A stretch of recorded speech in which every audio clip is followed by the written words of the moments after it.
தொடப்பு கடை பிஞ்சிரும். சாக்லேட்டே பார்த்துன்னு இருந்தா நான் சொல்லி கொடுத்த மாதிரி நடிச்சுன்னு வா. குழந்தை மாதிரி பண்றா. என் பிறந்த நாளே இல்லாம இன்னும் 4-5 மாசத்துக்கு ஏமா என் உயிரை வாங்கி துளிர? ஐயா உன் பிறந்த நாள்னு எனக்கு தெரியாதா? அம்மாக்களை சுத்தமா காசே இல்லடா. நானும் போறேன் வரவன்லேருந்து கண்ணில் பாக்குறவன்லேருந்து எல்லாருக்கிட்டையும் நான் கடன் கேட்டு கடன் வாங்கி தின்னுட்டேன்டா. இதுக்கப்புறம் கடன் கேட்கணும்னா பிரதமர் கிட்ட தான் கேட்கணும் தெரியுமா? ஹிந்தி தெரிஞ்சா அவர்கிட்டையும் கேட்டிருப்பேன். ஹிந்தி தெரியல விட்டுருப்ப நீ. இல்லடா போன் நம்பர் இல்லடா, இல்லைன்னா கேட்டிருப்பேன். டே நானும் இருக்கிற சில்லற பொறுக்கி 40 ரூபாய் தேத்தி 40 ரூபாய்க்கு சாக்லேட் வாங்கி கொடுத்துக்கிறேன். குறைந்த இன்வெஸ்ட்மெண்ட் பெத்த லாபம் தெரியுமா? நீ பாக்குறவங்க எல்லாருக்கிட்டையும் டே டே டே எண்ணி வச்சுக்கிறேன்டா வெயிடா செருப்பாளி அடிப்பேன். பட்டிட்டே பாப்பா கொஞ்சம் சாப்பிடுவேன். சீசியமா கேட்பேன். பாக்குறவங்க எல்லாருக்கிட்டையும் போயிட்டு அங்கிள் எனக்கு காப்பி பத்திரி அங்கிள், இந்த 1 ரூபாய் உன் கணக்கில் தான் சேர்ப்பேன்.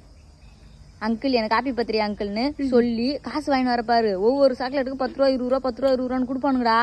பாரு அவன் காசு கொடுக்காம சாக்லேட் மட்டும் எடுக்கிறானோ பாரபட்சம்